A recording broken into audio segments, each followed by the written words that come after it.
All right, everybody, welcome into another edition of Trust the Mics, a Sixers pod.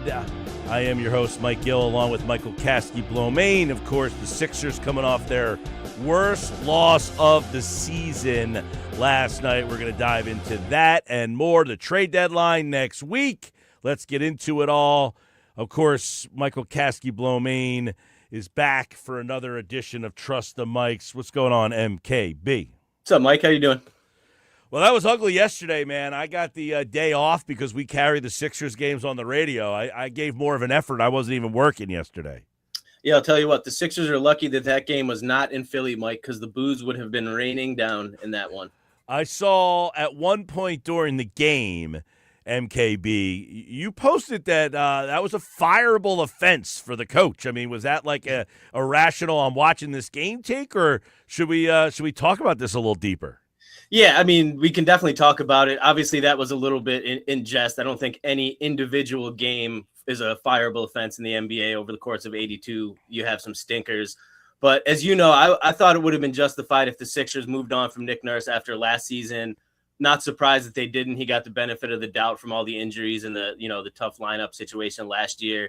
But he has just shown me nothing this year at all to give me confidence that he's the right guy to lead this team, to the conference finals, even for the first time in 20 plus years. In games like yesterday, I know they're without Joel Embiid. I know they're without Paul George. I know it's a random 3:00 afternoon game in Charlotte on a Monday in January, but the team was just completely unprepared, flat, unmotivated, lethargic, like every adjective you could use to describe like a poorly prepared team.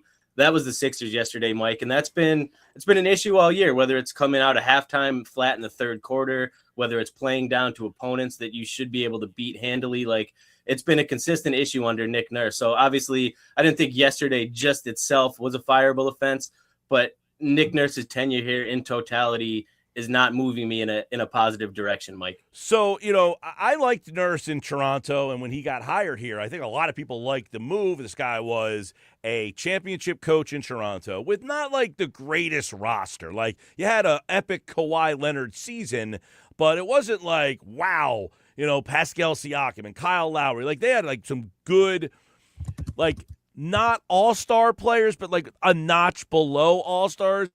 And what he did with that team, people were like, he got the most out of that team. Like in that finals against Golden State, he's throwing the kitchen sink at them. You almost feel like he coached his ass off that one season, and it like tired him out so much that he just lost it. Like, you never see these creative, like defensive, crazy things that he used to do. Some nights he's got this offense rolling with some nice, DHOs and two-mans that they go with. They run some nice stuff. And then the next night you're like, what happened? It is a lot of inconsistency. I like the Nurse hire. I got to say, the other day against the Knicks, they go on a 15-0 run. No timeout, nothing, just 15-0. Now, to be fair, they go on a 15-0 run.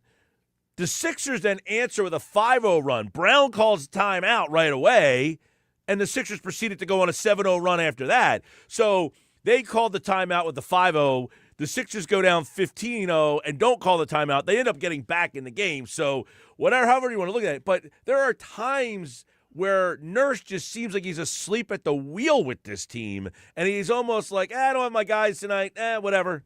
And then other nights it's like, hey, I'm going to coach my ass off tonight because we got everybody and I think we got a good shot here. It has been disappointing. I will agree with that. It's the inconsistency, Mike. It's maddening because it feels like, on a good night, the Sixers could go out and beat any team in the league. Like, we've seen it. Great win over the Rockets in overtime last week. Good wins over the Knicks earlier in the season. But then you come out against like a Hornets team or a Wizards team that you should be able to take care of business against. And to me, stuff like that, when you see guys just playing without motivation, without energy, not getting back on defense, no rim protection, no transition defense, no timeouts and runs, like you said, that's all coaching to me. And, with the Nick Nurse with Toronto thing, just to touch on it real quick, I've always been of the slight opinion. He's almost, to me, what people say Doc Rivers is. He got an NBA championship, and I won't say he got lucky with it. That Raptors team was stacked, Mike. Prime Kyle Lowry, Danny Green, best season of Kawhi Leonard's life, Ibaka, Marc Gasol, just like a great team. gets a Warriors team in the NBA Finals that loses Kevin Durant, it loses Klay Thompson, 3 straight finals before that. Like, I'm not going to say that they were lucky, but that Raptors run was one of those that, like, I mean, the Sixers could have beat them in that series, and I thought the Sixers were the better team that year. Obviously, the Kawhi balance came out, and now, Nick gets the title and he gets to ride it, but there's been nothing from him. Even those last couple years in Toronto on his way out, Mike, I thought that he was, like you said, maybe he shot his load in that championship run, but since then there's been no creativity. The defense is bad, the offensive execution, and there's nothing there. Well, one of the things that he got criticized for during the Toronto runs was he just wouldn't, play guys. I mean, he just rode his starters. And you see a game yesterday, the team's down 50. I mean, they're down 50 at Why is Maxey still on the court? Right. I mean, that game in the third quarter, you're down 40 with like 7 minutes left. And I'm like, all right, everybody out. Like, immediately, we've lost today. We'll live to fight another day. And I see Edgecombe and Oubre and Maxey, and I'm thinking, dude, what are you doing?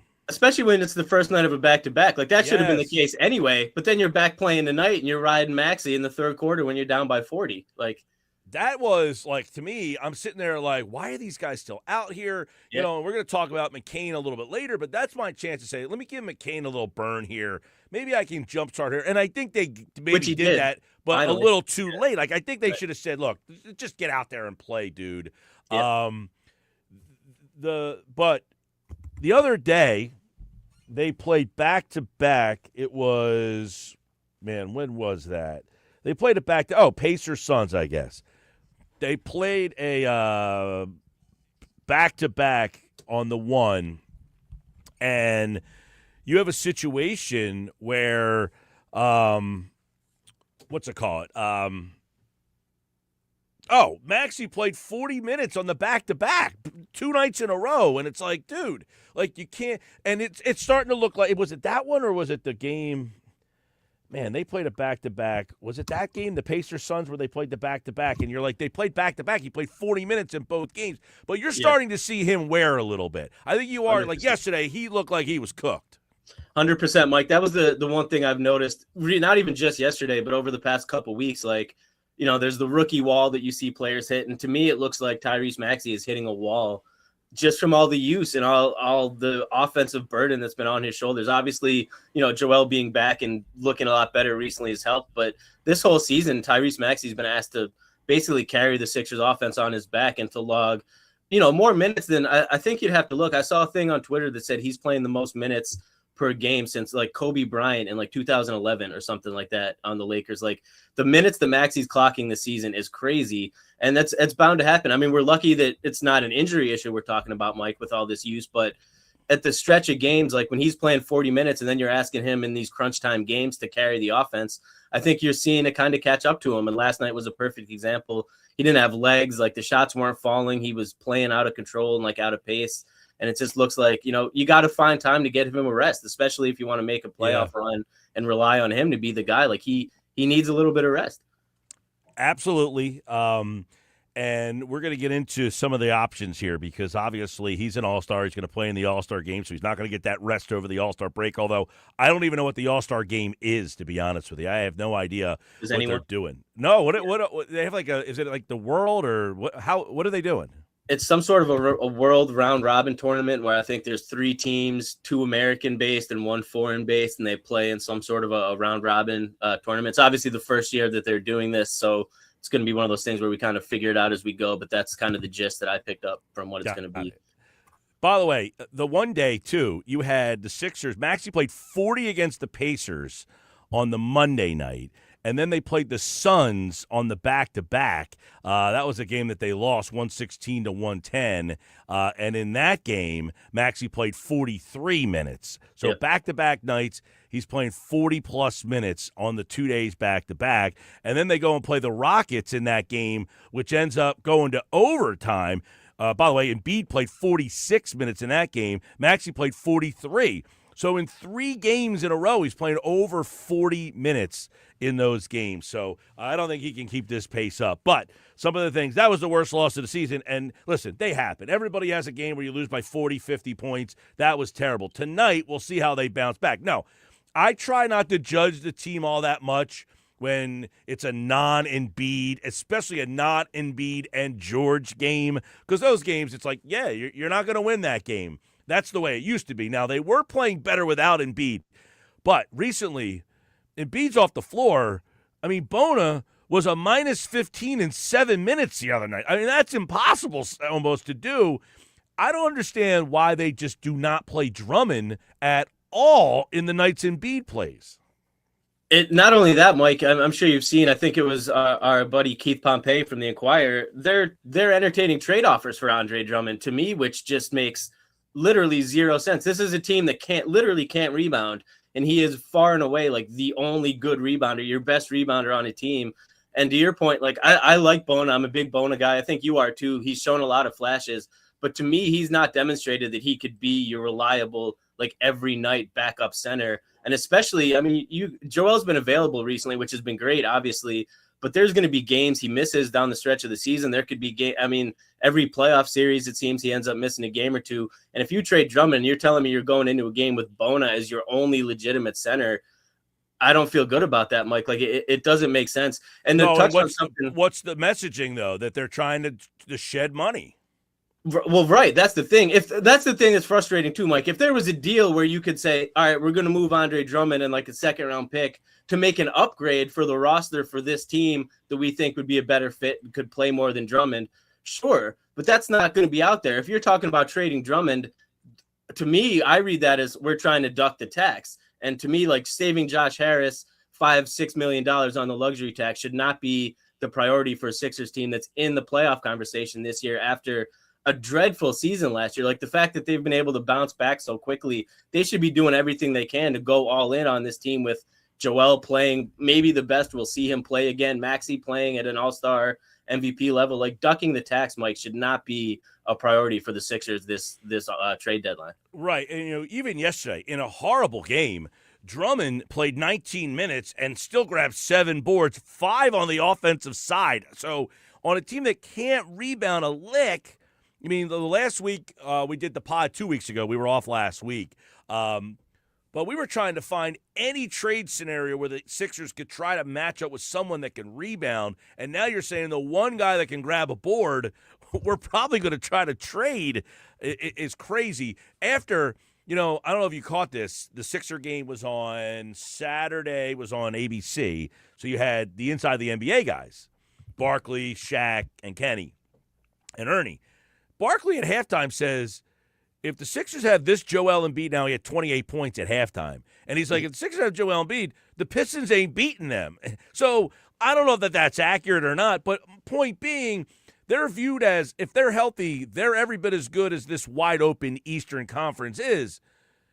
And I'm thinking, how the hell do you trade the one guy that can grab a rebound for you? And as you just said, newsflash, Embiid's not the most reliable guy in the world, so if he can't play a game and you trade Andre Drummond, you're going to play a Dem Bona 40 minutes? I mean, right. What are we talking about here now? I don't mind my man Charles Bassey's back. I wouldn't mind seeing him get some minutes.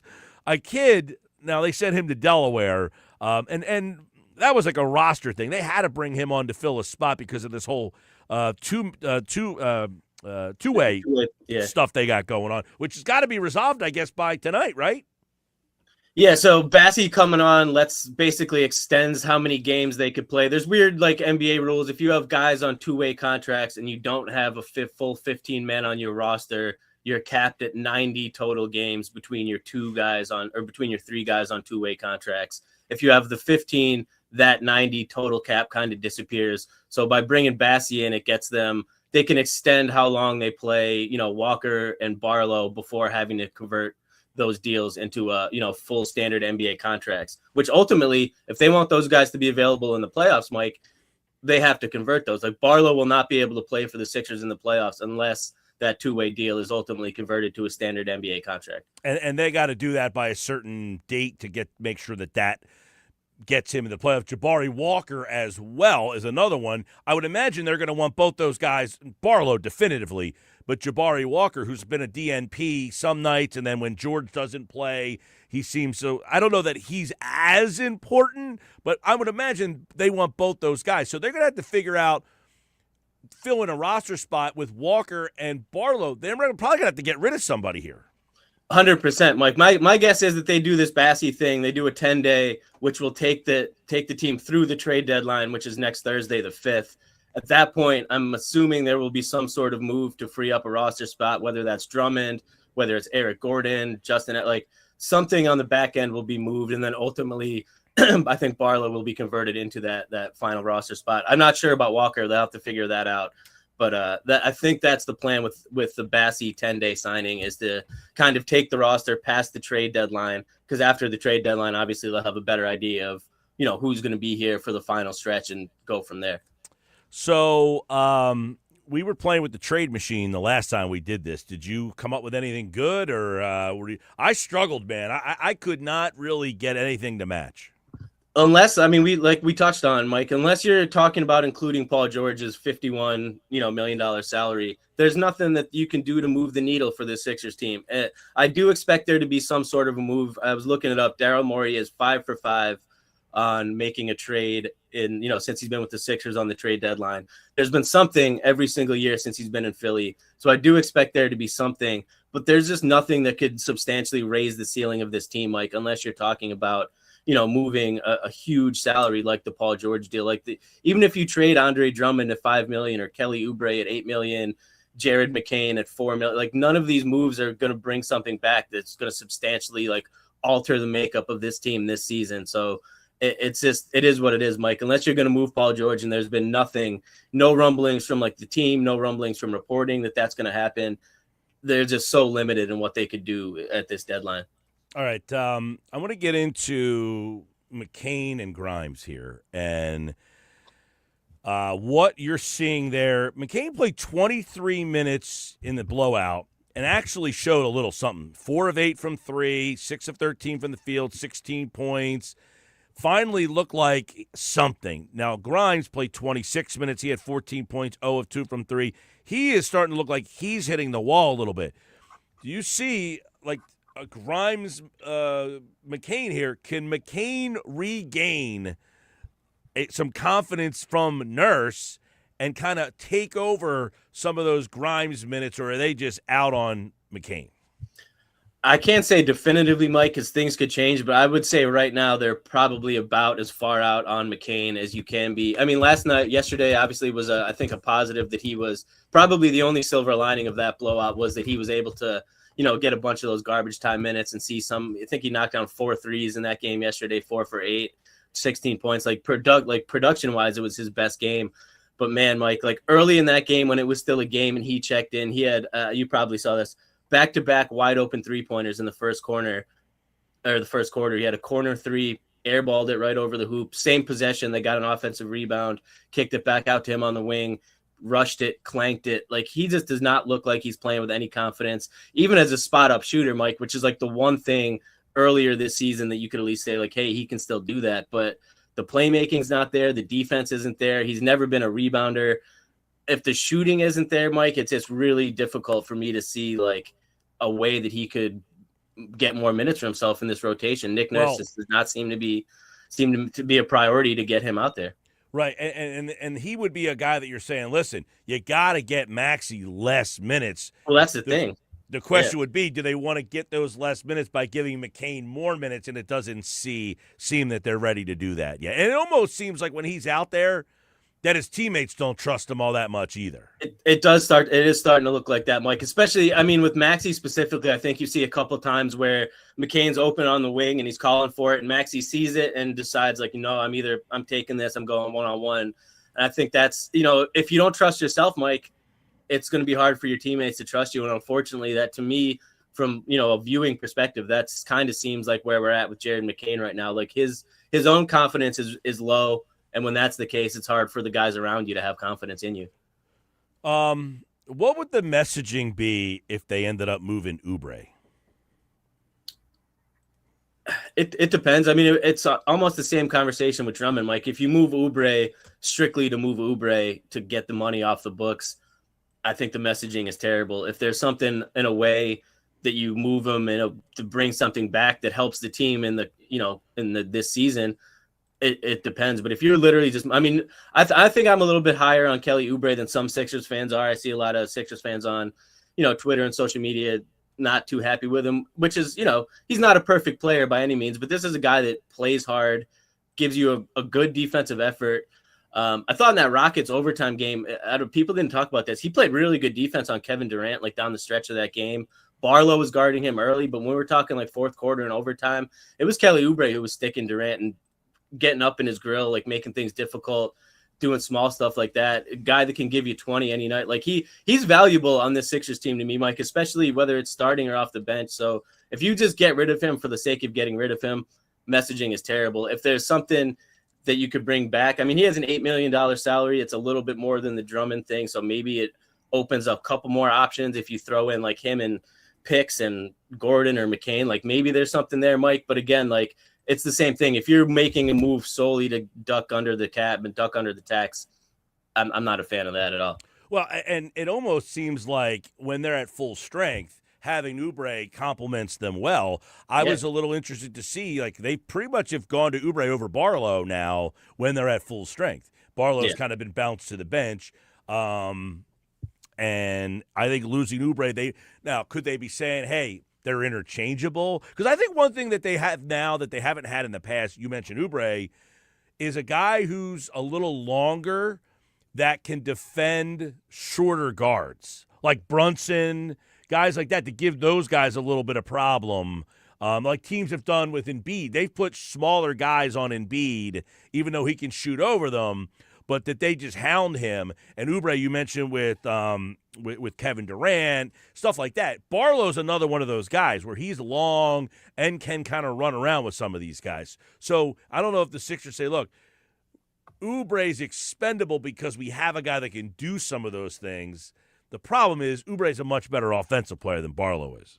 Right, and I think the Sixers need that. I mean, you've seen times where Maxey struggles if Joel's not out there. Like, to have another guy that can come in and spark you and hit. I mean, in that Rockets game, he had, I think, 4 threes in the first half, 3 or 4. Like, it can just give you some offense, and that's really important, Mike, and especially if that's complemented by effort on the defensive end. Like I said, he's not a perfect player, but I don't know that you're going to be able to do better, in the trade market for a guy that could be productive on both ends of the floor for your team. Yeah, it's interesting because at full strength, they're pretty good. They have a little bit of depth, but you lose one guy, the depth goes out the window, and they probably still need another depth piece. That rebounder, and some of that depth, they definitely need a guy that can shoot. And some of the depth you were counting on, it just hasn't panned out, Mike. Like you said, like with the Grimes and McCain playing so poorly, you already have a couple of roster spots that are basically like worthless when you're talking about Kyle Lowry and Eric Gordon. And Justin Edwards has basically not scratched the rotation. So, I mean, if you're including Grimes and McCain, that's 5 out of your 15 roster spots that you're getting not much production from at all. And that's just, that's Mike, you got Gordon, Lowry. I mean, those guys don't help a lick on the floor. Right, I mean, they might be invaluable in the locker room, but you can't turn to them in any situation on any night of the week. They're not giving you anything. Waste the roster spot completely. So, I mean, you already have 2 of those. And if you have other guys that you were counting on for some of that depth production that aren't producing, you're in a tough spot. And like you said, then if you're already kind of short on your depth and then you miss one guy, like if Joel's out or Paul George is out.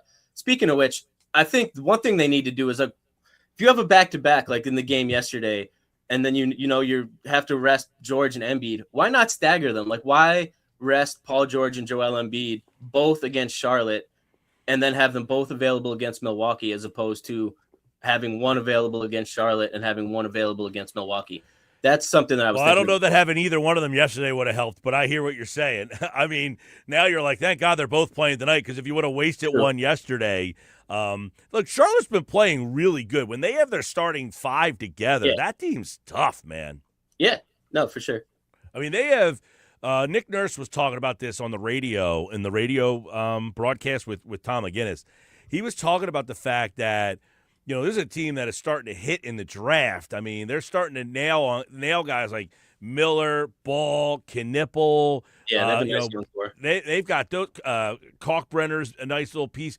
And a lot of these teams where they differ from the Sixers is obviously the Sixers have Embiid. So one of their key pieces is their big man. But so many of these teams that the Sixers keep running into are these teams that just have big men who do nothing more than rebound, set screens, and just clear out. And are basically doing the dirty work. Like Isaiah Hartenstein is like the top of the level of that crew. But all these guys who all they do is set screens, roll, rebound, that kind of stuff. And the Sixers just don't have that guy who just, Bona is so raw and I think they're only teaching him on the fly. Where if you had a guy who was like 6'10", 6'11", and all he did was just set screens and rebound, and that was all he did, they're lacking that player. Yeah. I mean, I agree. I think Bona has the potential, like you said, to be that player maybe eventually. But to your point, he's just so raw, and it ends up being when he plays extended minutes a lot of times, like you see yesterday, like it just can't hold up defensively. So, no, I do agree that that's something that they could certainly use. Like you're watching what Diabate did yesterday. All he does is he just rebounds. He's an athlete. He gets putbacks, tip-ins, all that stuff. But he's giving you like a double-double by just being on the floor as an athlete. And they don't have that guy. I feel like Barlow could potentially be that guy. Like he's shown some flashes of that this year. Yeah, it just doesn't, rebound enough for I'm just talking about a guy who's just there to just like Mitchell Robinson. All he does is rebound. That's all. Now, he got cooked by Embiid. Yeah. But, just that's all his job is, though. Don't score. Don't do anything. Just rebound and set screens for Brunson. And the Sixers just don't have that guy. I think Ben Simmons is still available. Last time I checked. I was never a Ben hater. I don't know that he excels in that role. We'll see. We'll get out on this. Do you perceive Ben Simmons ever returning to the league? Ever? Man. I'd like to think that there's an opportunity for him eventually. The last reporting was that he's trying to get his back right to make like a full comeback. He's still young enough. The skill set was still there. I wouldn't be shocked. I don't think it's going to be this year. It seems like he's taken like a buffer year.